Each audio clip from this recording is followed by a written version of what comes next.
Jerusalem channel is made possible by viewer support. Thanks for watching.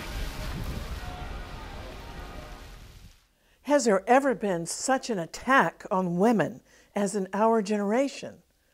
The Women's March in America, bragging about abortions, wearing vulgar hats, talking coarsely with swear words, has truly degraded women.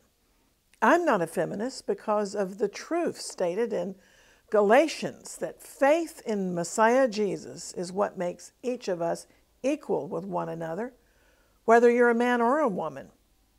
Today I want to look at a sketch of the ideal strong woman found in Proverbs chapter 31. And we'll see that the accomplished woman of the Bible is certainly no pushover. She's not some domesticated doormat. She's powerful, but equally gracious, dignified, elegant, enterprising, smart, and very wise.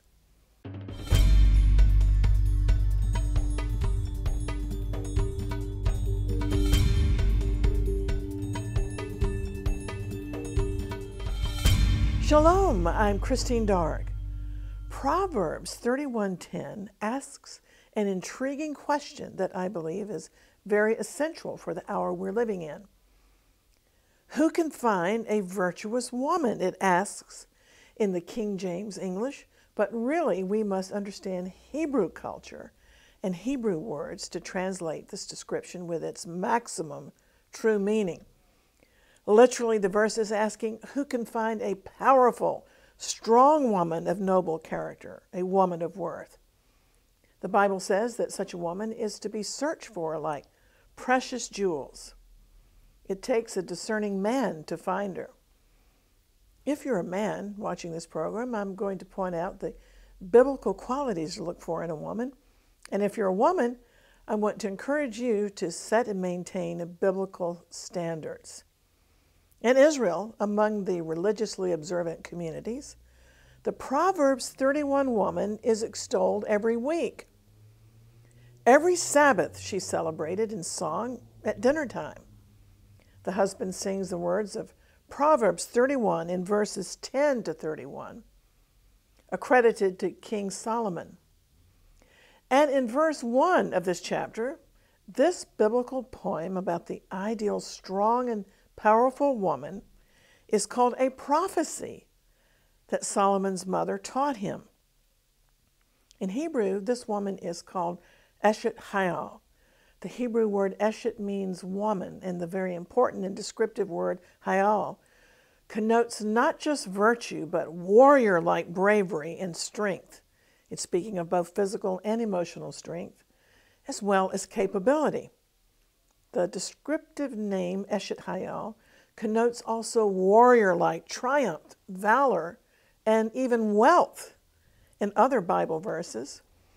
So the Bible's ideal woman is prophetic. Remember, this song in Proverbs 31 is described as a prophecy, prophesying over women the potentiality to be empowered with the virtues of courage, strength, power, and generosity. Traditionally, the entire passage is cited by husbands before the Kiddush blessing over the wine on Friday evenings to give honor to the mother or the matriarch of the family. Now, verses 10 to 31 of Proverbs 31 are an acrostic poem. That means each line follows the order of the Hebrew alphabet. But of course, we miss that in the English. The implication is a complete, all-around individual. And I'm going to recite an updated King James Version for you. And as I do, I want you please to listen to how this woman is not just a homebody. She also works outside the home in both business and charity. Yet her home and children are never neglected. Starting with verse 10, who can find a virtuous woman? Now remember the word virtuous here. It doesn't cover all the bases for the meaning of the Hebrew word chayil, strength, power, army-like. For her price is far above rubies.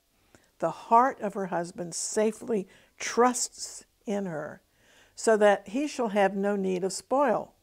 She will do him good and not evil all the days of her life. She seeks wool and works willingly with her hands. She's like the merchant's ships. She brings her food from afar. She rises also while it's yet night and gives meat to her household and a portion to her maidens. She considers a field and buys it. With the fruit of her hands she plants a vineyard. She girds her loins and her arms with strength. She perceives that her merchandise is good. Her candle does not go out by night. She reaches her hands to the spindle, and her hands also hold the distaff. And she stretches out her hand to the poor. Yes, she reaches forth her hands to the needy. She's not afraid of the snow for her household, for all of her household are clothed with scarlet. She makes coverings for herself of tapestry. Her clothing is silk and purple. And the word purple here inspired me to scour my wardrobe today to find some purple items. Her husband, verse 23, is known in the gates when he sits among the elders of the land. She makes fine linen and sells it and delivers garments unto the merchant. Strength and honor are her clothing, and she shall rejoice in the time to come. She opens her mouth with wisdom, and in her tongue is the law of kindness. She looks well to the ways of her household, and she doesn't eat the bread of idleness. Her children rise up and call her blessed. Her husband also, and he praises her. He says, many daughters have done virtuously, but you excel them all. Favor is deceitful and beauty is vain, but a woman who fears the Lord, she shall be praised. Give her of the fruit of her hands, and let her own works praise her in the gates. Well, that's how Jewish women are affirmed every week by appreciative men in front of their households. The sages say that their women saved the Jewish people time and time again through their strength, their wits, and belief in God. I found the following information totally fascinating, that according to the Talmud, the Jewish people believe that in the merit of a Jewish woman, the Messiah will come and will bring the final redemption. The nation hasn't yet comprehended it, but that Talmud prophecy about the Messiah coming into the world through a Jewish woman has indeed already come to pass. The Jewish woman's name was Miriam, known to the church as Mary of Nazareth. Mary was surely a Proverbs 31 woman. She had the emotional strength to submit to God's plan, despite all the consequences and suspicion of agreeing to become the virgin mother of Messiah. When the angel Gabriel announced to Mary that the Holy Spirit would overshadow her and she would become the mother of Jesus, she responded calmly and with great poise by saying, "Behold the handmaiden of the Lord. Let it be unto me according to thy word." The rabbis say that Jewish women are entrusted with the responsibility of maintaining at least 3 major commandments central to the Jewish home: proper food preparation, preparing the home for the Sabbath, and maintaining sexual purity in the home. She's the Eshet Chayil, the strong woman who sets the tone in the home, and it's a tone of love, spirituality, and personal growth for all around her. The rabbis say if not for her, where would the Jewish people be? There would be no home, no family, no society, no Jewish people. On Friday night, the Proverbs 31 woman sits at the table as queen. According to the Aish HaTorah website, if no woman is present, Proverbs 31 is nevertheless sung in praise of Jewish women everywhere. A well-known rabbi always tells the unmarried men at his Shabbat table that they can't get married until they learn the Proverbs 31 song. By the way, Proverbs 12:4 notes that a virtuous woman is a crown to her husband. But again, in Hebrew, the word translated virtuous is chayil, meaning Actually, a strong, powerful woman is a crown to her husband. This woman knows how to fight the good fight of faith for herself and for her family. And she won't wear just any clothing. She will always dress appropriately and beautifully. She'll be well-groomed, refined-looking, never appearing unkempt, and certainly never looking like a tramp. Despite the degrading of women in our generation, there are still many women of valor who are great lights in the darkness, and I believe they'll shine even brighter as society degrades. The woman of valor simply knows her value. She doesn't run after men. A discerning man must find her and pursue her and be worthy of her. According to the Proverbs 31 profile that I read to you, this woman has, among other virtues, financial savvy. A man who discovers her will benefit financially by being married to her. But before we go any further, I think it's important to say that single women can also be women of valor. We're not just extolling wives and mothers here. Although the ideal Proverbs 31 woman is the wife of one husband, there are many godly single women who qualify as women of valor. They serve the bridegroom, King Messiah, and they're certainly some of the most important women in the kingdom of God. Unmarried women such as Amy Carmichael, a courageous Irish woman. When she was young, Amy Carmichael and her mother were enjoying tea in a lovely place, but Amy noticed that a ragged little girl was looking at them through a cold window. And Amy wrote a promise that when she grew up, she would build a big, beautiful place for little girls like her. And she did. In faraway India, Amy's life's work was running orphanages, and when children were asked what drew them to her, they most often replied, it was love. Amma.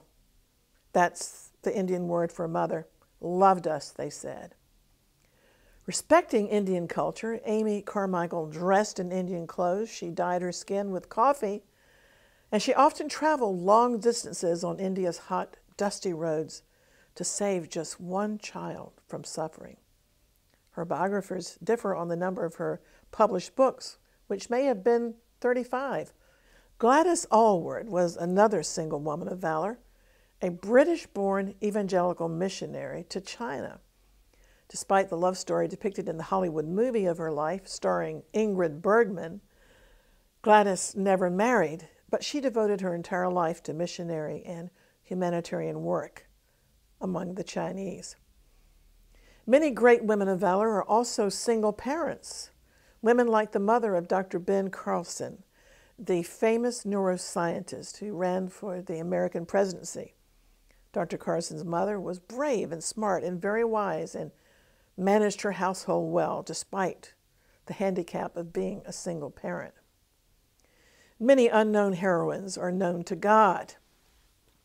Now let's look closer at some of these characteristics in the book of Proverbs, because this level of womanhood is desperately needed in the world today. Beauty is something to be cherished. Beautiful speech, beautiful discipline, beautiful, powerful, godly women are important to the social structure of nations. And that's why we're seeing such an assault on womanhood. This is real spiritual warfare.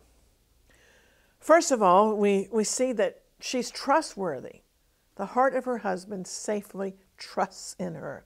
This means he can trust in her faithfulness at all times and in his absence. He can trust her with his secrets and with his innermost thoughts. And if you're a single virtuous woman, the Lord himself will entrust you with his secrets and with some of his choice assignments. A valiant woman is a hard worker also. She earns money and she gives money generously. The text says she works willingly. She's not a whiner and a complainer. She has an excellent spirit. She's a problem solver, not a problem. Verse 14 is an amazing verse. It says she's like the merchant ships. She brings her food from afar.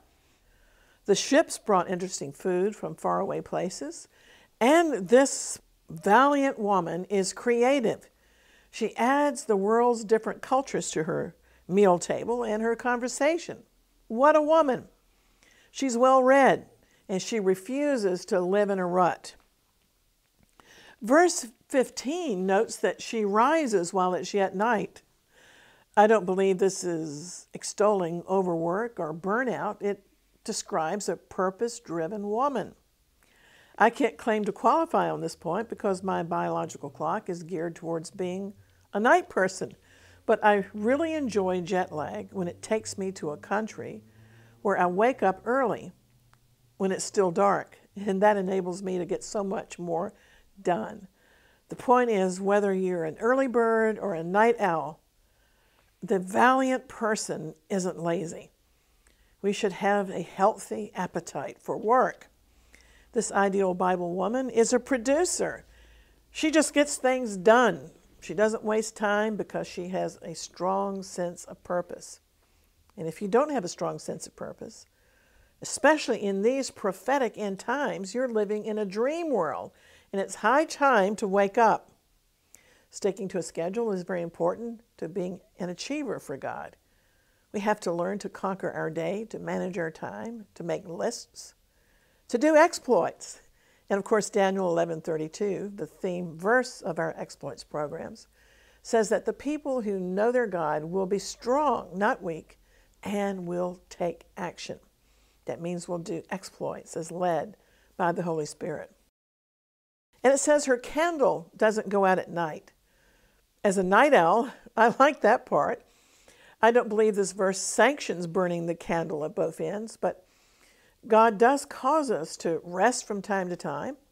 I believe this is speaking of being enterprising, not wasting time, making the most of our days and nights, generally speaking. The woman of valor goes the extra mile while others are sleeping. We also have to learn protocol in this life. And Queen Esther, for example, advanced because she learned protocol and how to behave valiantly.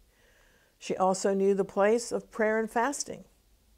Abigail in the Bible was a valiant woman who understood life, manners, and business better than her husband Nabal, who was described in the Bible as a fool. Because Abigail was so outstanding, when her husband Nabal died, the king said, I'm going to have that smart woman as my wife. And so King David pursued and married Abigail. Verse 16 is fascinating. It says that the Proverbs 31 woman considers a field and buys it.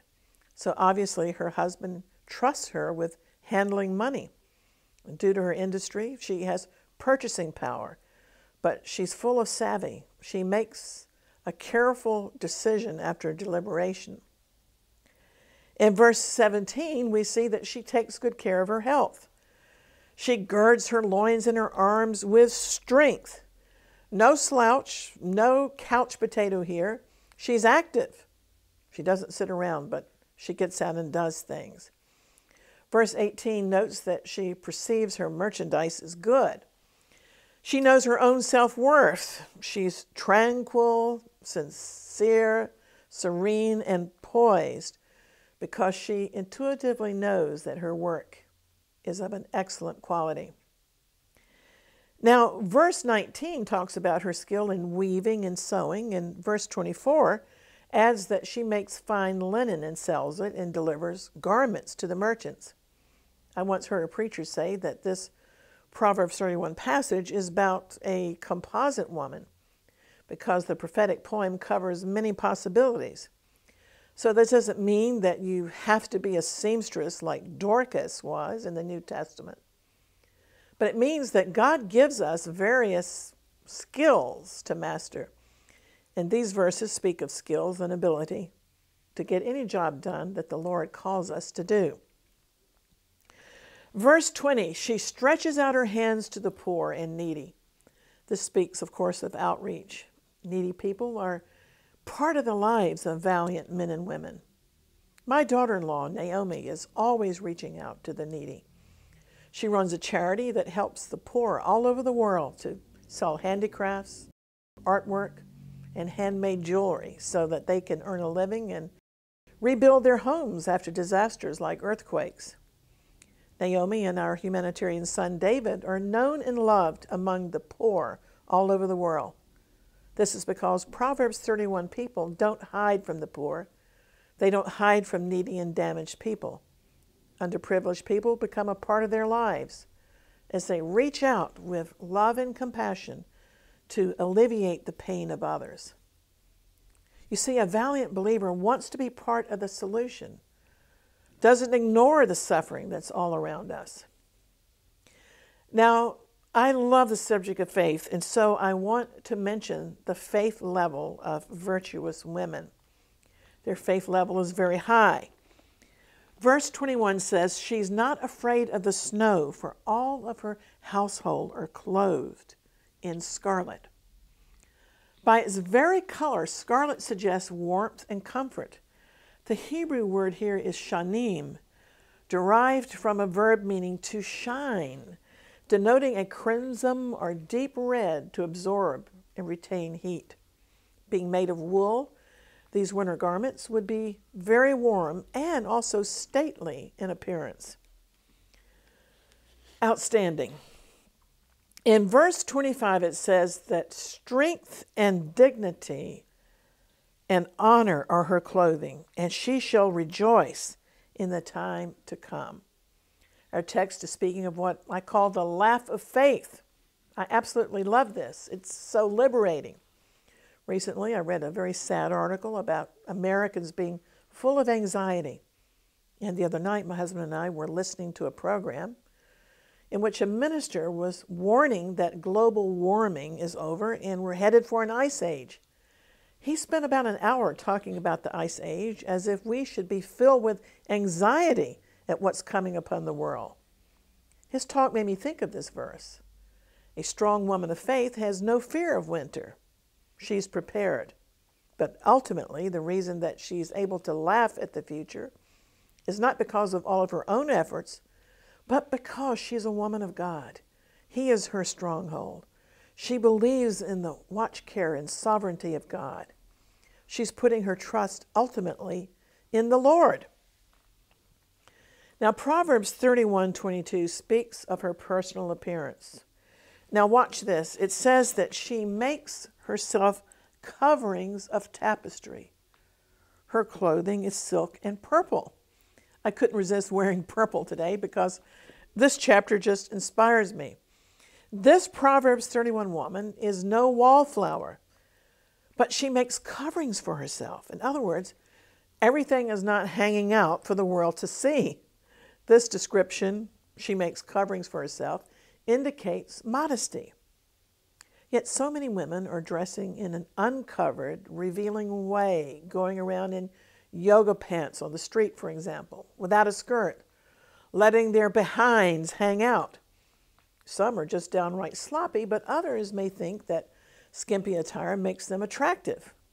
But it only attracts lust or silent ridicule.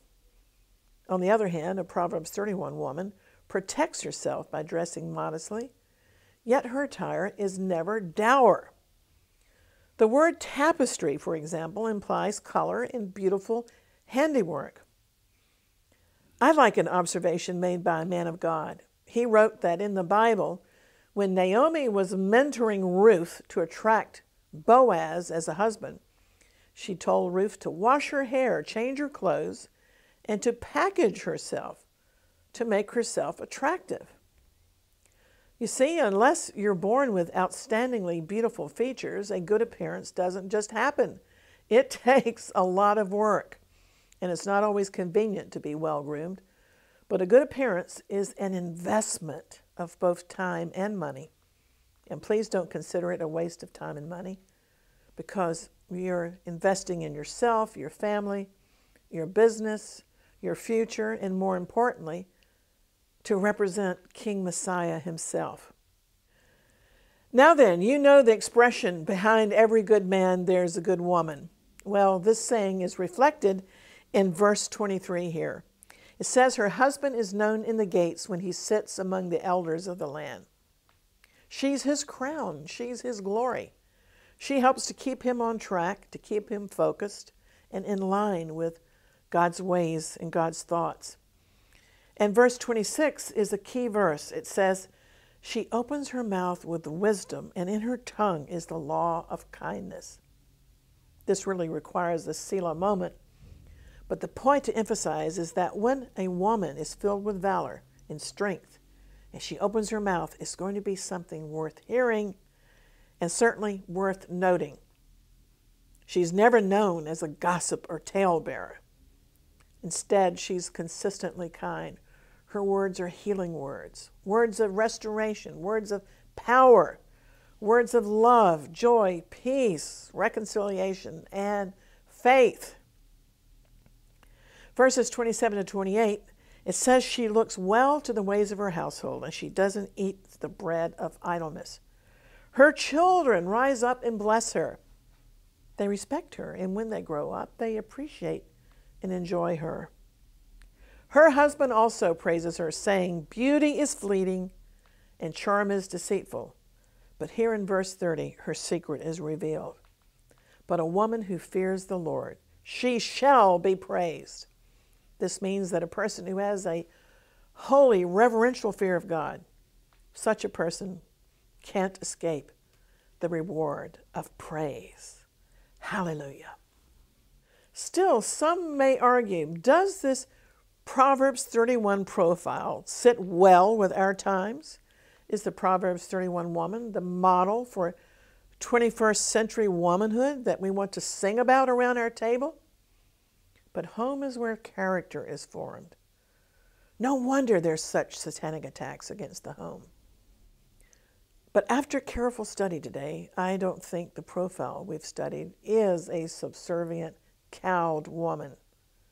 She's not ashamed of her gender either.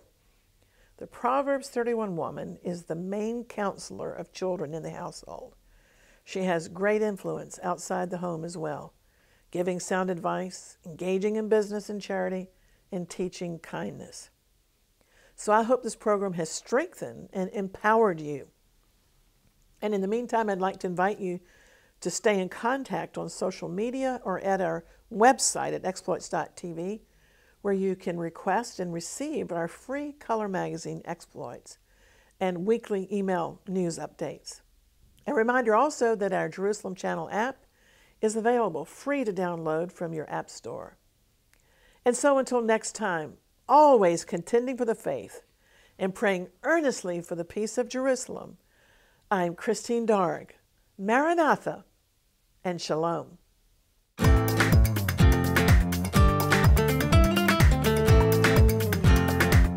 During a recent Middle East heat wave, these Israeli fitness fanatics are competing in a marathon cycle contest right outside Jerusalem's ancient Jaffa Gate. They're pedaling furiously day and night to win prizes. Well, here at the Jerusalem Channel, we're also pedaling as fast as we can, figuratively speaking, to keep up with the ever-expanding demand to watch our video teachings about the Holy Land, Israel in prophecy, and the Hebrew roots of our faith. With our recently added free mobile app, viewers around the world can watch and listen on their mobile phones and tablets. But all this video streaming comes at a price, whether you're talking about megabytes, gigabytes, or even terabytes, to provide high-quality video to a global audience. That's why we need your help to meet a challenge of $30,000. With that goal, we plan to expand into several new video streams, specializing in topics that will be a blessing to you. So please help us to run the race with your gift. Just click the donate button on our website to give by credit or debit card, or write to us at Box 2768, Stanton, Virginia, zip code 24402, where American donors can receive a tax-deductible acknowledgement. And in the UK, we can claim gift aid on your donation. Send it to Box 109, Hereford, HR4 9XR, England. Thanks for being a part of the Jerusalem Channel outreach.